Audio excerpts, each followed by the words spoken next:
Namaskar. Welcome back to Gyan Jyoti Success Hub. In this video, we are going to discuss a landmark case, or we can say a landmark judgment that has a significant impact on Indian judicial history as well as in the evolvement of Indian constitutions. Yes, you guessed it right. We're going to discuss the Kesavananda Bharati versus State of Kerala case 1973, that is the evolution of basic structure doctrine. Now, why this case is considered as landmark, why this case has so much of importance in Indian judicial history, we'll get to know in this particular video. But before jumping into the topic, we should know the background first. What are the different cases that has catalytic impact on the evolution of this particular case? We should know those cases first to understand this particular case better. So, let's throw some light on the background. India often witnessed many conflicts between its democratic institutions, mainly between legislature and judiciary. Legislature, that is the parliament, wanted unlimited power to amend the constitutions.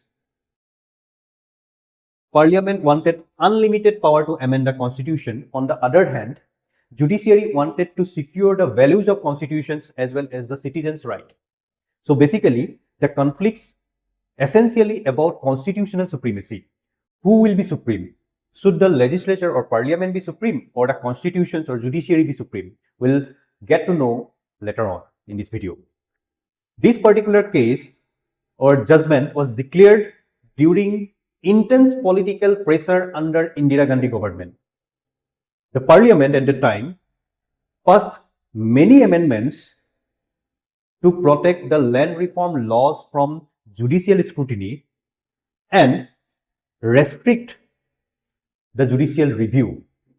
Hence, judiciary felt that these amendments threatened the very foundation of Indian constitutions or the basic nature of Indian constitution. So, this particular case arose in an anxious political circumstances, we can say. Now, why this case is unique? The judgment is the longest judgment ever. Why longest? The hearing lasted almost 5 months. Almost 5 months. The hearing lasted almost 5 months. And the judgment consisted of 800 pages. 800 pages of judgment it was. And it consisted of 4.2 lakhs of words. 4.2 lakhs words. That's why it is considered as the longest appellate judgment of 20th century. Secondly, multiple separate opinions. Why? This particular judgment was declared by 13 judges bench. 13 judges bench. 13 judges bench. And all these 13 judges wrote different opinions. From this point, we can sense or we can imagine the complexity and seriousness of this particular case. Thirdly, shift in democratic power. This particular case redefined the balance of power between two democratic institutions, that is, legislature and judiciary. And most importantly, this particular case gave birth the basic structure doctrine of Indian Constitution. So that's why this particular case is considered as unique. Now, if we throw light to the period after independence of our nations, that is during 1960s and 1970s, most of the lands of our nations are concentrated or accumulated within a certain group of people, mostly zamindars, and on the other hand, most of the peasants, poor peasants or farmers, did not have any land or had a very small amount of land. That's why government wanted to come up with land reform laws, and following this particular principle, states like Bihar, Uttar Pradesh, Madhya Pradesh passed land reform laws. And by these land reform laws, these particular states abolished zamindari systems and distributed the surplus lands of zamindars among the landless or poor peasants. And by these particular land reform laws, government ultimately created dissatisfactions among the zamindars, obviously. So, zamindars challenged these land reform laws in High Court on the basis of Article 31, which was considered as fundamental right at that period of time, that is the right to property. So, as these land reform laws ultimately violated the right to property, that is the fundamental right of the zamindars, they challenged it in High Court. And the High Court in Kameswar Singh versus State of Bihar case struck down these particular land reform laws, or the High Court declared invalid these particular land reform laws. So in this case, we can observe that judiciary became supreme. And as a result, what Parliament did? Parliament responds with the First Amendment Act 1951. It is the first attempt of the government or Parliament to modify or restate the constitution by using the Article 368. Now, what is there in the First Amendment Act 1951? It is ultimately related to what? Land reform laws. So, by this particular Amendment Act, that is the First Amendment Act, Parliament inserted Article 31A and Article 31B in the Constitution. Article 31A protect laws related to land acquisitions and agrarian reforms. And on the other hand, Article 31B introduced 9th schedule in the Constitution. Article 31B introduced 9th schedule. Now, what is this 9th schedule? 9th schedule is very important because any laws passed by the government related to the land reform, even if that particular land reform law violated the fundamental rights, if inserted within 9th schedule, then that particular law will get immunity or become immune from judicial scrutiny or judicial review. So, this is all about the First Amendment Act 1951, which introduced two articles, 31A, 31B, and 31B introduced the 9th schedule, and 9th schedule gives immunity to the laws relating to the land reform laws passed by the government, and if inserted within 9th schedule, that particular act get immunity from judicial scrutiny. Now, Sankari Prasad came into the picture. Sankari Prasad, one such zamindar, challenged this particular First Amendment Act 1951. On the basis of what? On the basis of Article 13 Clause 2. Now, what is this Article 13 Clause 2? Article 13 Clause 2 says that Parliament shall not make any law, just focus on the word law, that takes away the fundamental rights of citizens. Parliament shall not make any laws that takes away the fundamental rights of citizens. This statement is under Article 13 Clause 2. And as per Sankari Prasad, who was the petitioner, according to him, amendment is also a law. And as this particular amendment, that is the First Amendment Act of 1951, carried the chances of violating the fundamental rights of citizens, it must comes under the purview of Article 13 Clause 2. Now, what court said in this regard? Court said that ordinary law is different and constitutional amendment is different. Ordinary laws are passed by the Parliament by using the legislative power, and on the other hand, constitutional amendment made by the Parliament by using the constituent power. That's why ordinary laws which are made by the Parliament by using the legislative power can be subjected to Article 13 Clause 2, but constitutional amendment, as it is passed by using the constituent power of Parliament, it cannot be subjected to Article 13 Clause 2.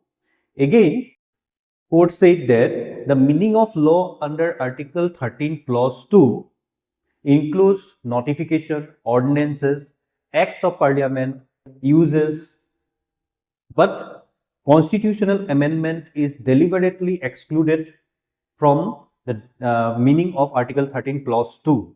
Therefore, constitutional amendment is not an ordinary law. It is an act of constituent power, that is the power to reshape or modify the constitution. Again, under Article 368, Constitution gives the special procedure to amend the Constitution, and this special procedure is different from ordinary lawmaking under Article 245 and 246. And hence, when Parliament amend the Constitution by using the constituent power under Article 368, it is not making ordinary law but reshaping the Constitution. And at last, in Shankari Prasad case, court has given this final judgment, that is, Parliament can amend any part of the Constitution including the fundamental rights by using Article 368, because a constitutional amendment made under Article 368 is not law under Article 13 Clause 2. That's why Parliament can amend the fundamental rights also. Now, let's proceed towards the next important case, that is the Sajjan Singh versus State of Rajasthan case. After Shankari Prasad case, Parliament added several land reform laws to the 9th schedule through 17th Constitutional Amendment Act of 1964.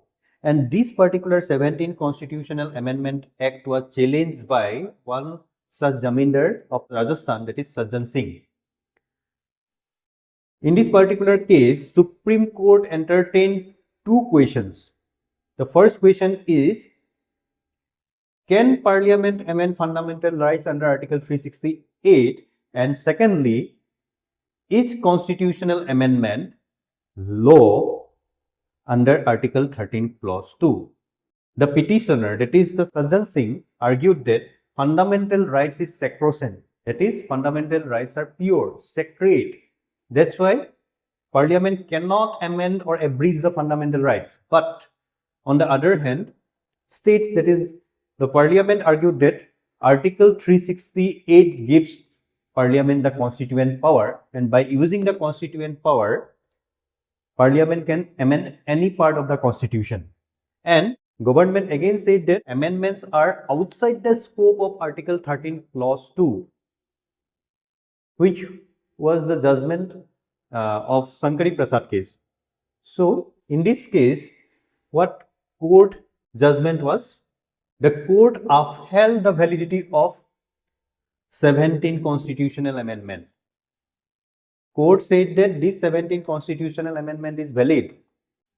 That means Parliament can amend fundamental rights by using the constituent power under Article 368, which is similar to the judgment of Shankari Prasad case. But in this particular case, one thing is important, that is, one eminent jurist put forward a very important opinion, and that particular opinion planted the seed of Basic Structure Doctrine. And that particular opinion was that, can Parliament alter the basic foundation or the basic framework that cannot be destroyed?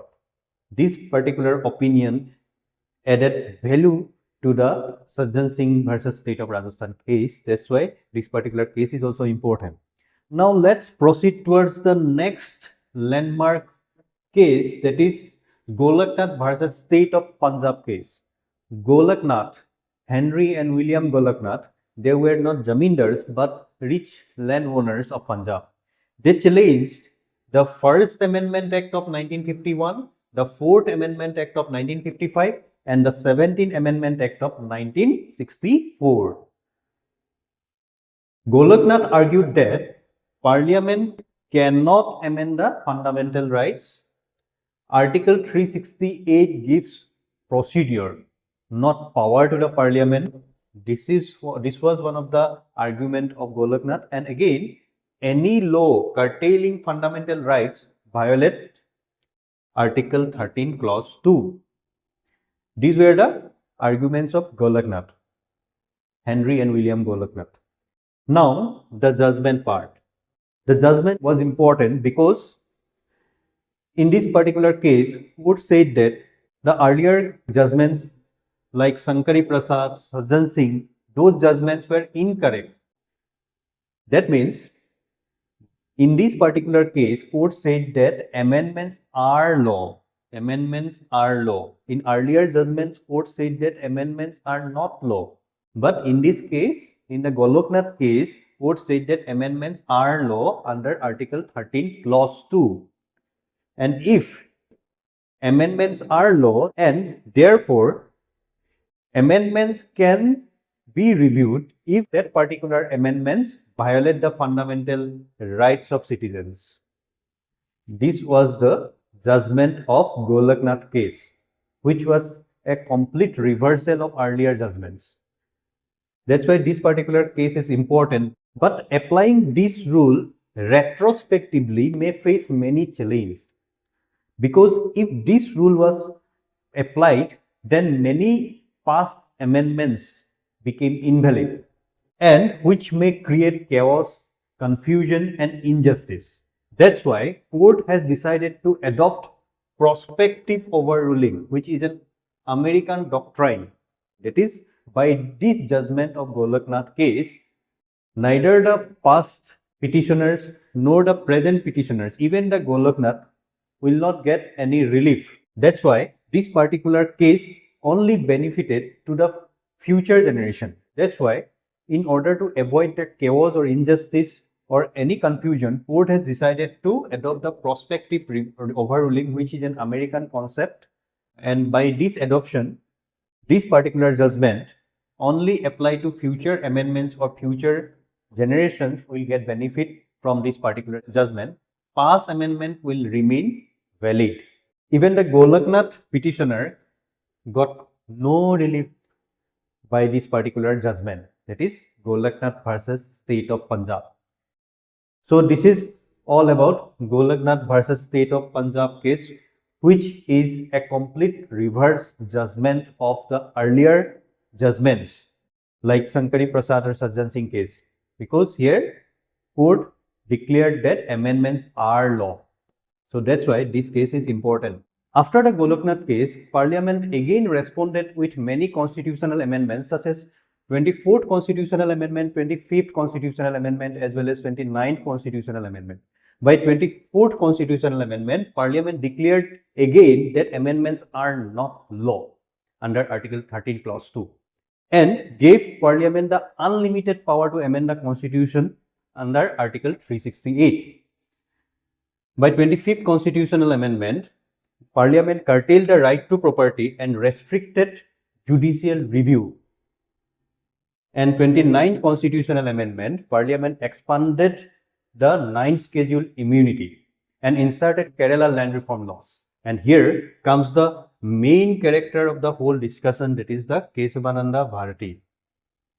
Kesavananda Bharati. Now, who was Kesavananda Bharati? Kesavananda Bharati was the head, or we can say the Mahant of Adnir Math of Kerala. This Adnir Math was a religious institution of Kerala, and in 1963, Kerala government passed land reform laws, which ultimately affected the religious institutions of Kerala, and that's why Kesavananda Bharati, who was the head of Adnir Math, challenged the Kerala land reform laws of or Kerala Land Reform Acts of 1963. From these above discussions, we can now observe that during 1970s, Indian government deliberately claimed that Parliament's power to amend the constitutions was unlimited, even to the extent of abolishing the fundamental rights. And if accepted, this would mean Parliament could abolish democracy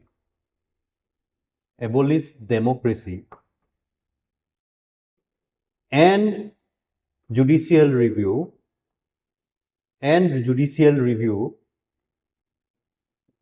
as well as convert India into an authoritarian state legally. And that's where came the main hero of this whole discussions, that is Nani Palkhiwala, into the battlefield. Nani Palkhiwala, who was an eminent jurist to fought this particular case, that is Kesavananda Bharati case. His most powerful idea regarding this particular case was simple but revolutionary. He said that Constitution is not a plaything of Parliament. He argued that Parliament has the power to amend but not the power to destroy the Constitution. Some features of the constitutions are so fundamental that altering those would mean rewriting the Constitution itself. This led the doctrine which later famous as Basic Structure Doctrine of Indian Constitution. Nani Palkhiwala fought this case strategically with brilliance. He did not fight it like a routine lawyer. He fought it by turning constitutional philosophy into law. He blended constitutional philosophy, comparative constitutional laws of USA, UK and Australia, and also blended democratic ethics into this particular case. In this regard, he asked the judges if everything can be amended, what remains of the constitution? Secondly, he also interpreted Article 368 very creatively. Government argued that Article 368 gives the unlimited power to amend the constitution. In this regard, Palkhiwala countered that Article 368 gives the procedure, not the absolute sovereignty. Article 368 gives the procedure but not the absolute sovereignty. That's why power to amend is not equal to power to destroy. He also emphasized that the constitutions created the parliament. That's why parliament cannot be superior to the constitution. Thirdly, he also defended fundamental rights as inviolable values. He stressed that fundamental rights are not the gifts of the parliament,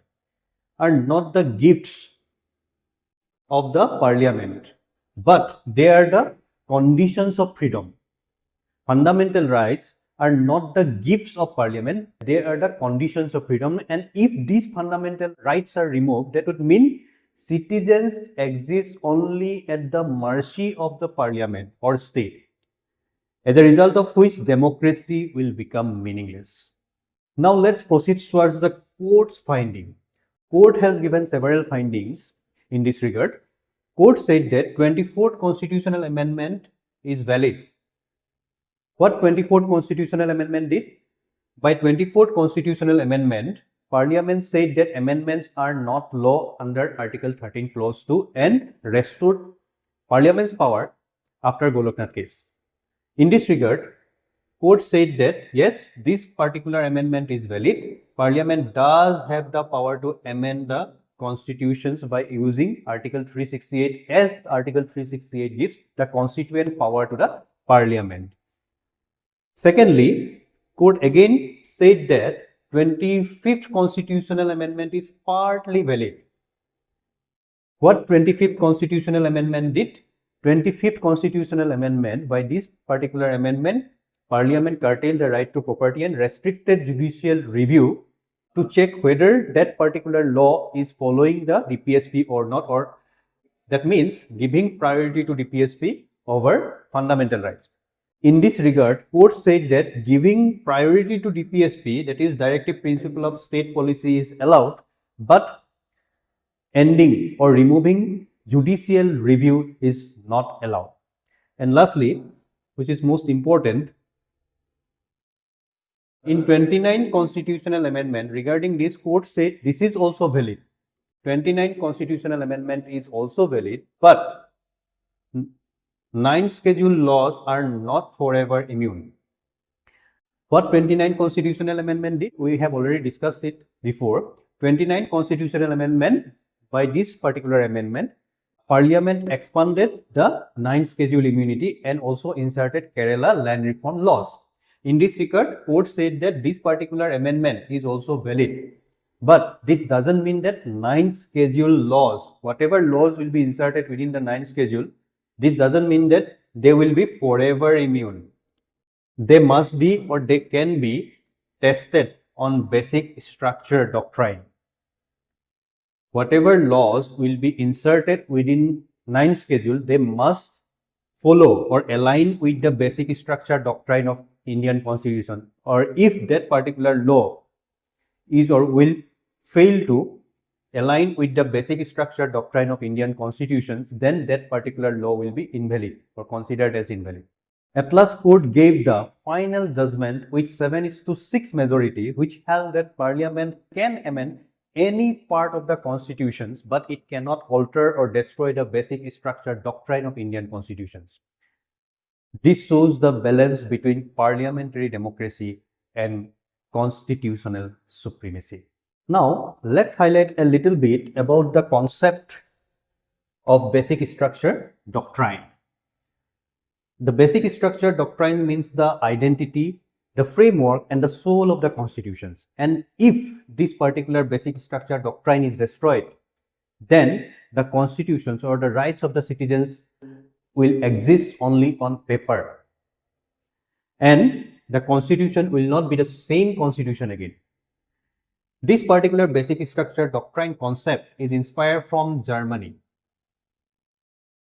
or the Weimar Republic. Germany once experienced the collapse of the constitution because the parliament of Germany destroyed or dismantled the democracy legally. This historical experience ultimately influenced the constitutional thinkers, and they were bound to think that unlimited constitutional amendment power can dismantle or destroy democracy legally. So, this is a little bit about Basic Structure Doctrine. In the next class, we're going to discuss about the list of basic structure given by the judges in majority in the Kesavananda Bharati case, along with the response of parliament after this particular case and the cases like Minerva Mills case, Coelho case, etc. So that's it for today. Thank you so much.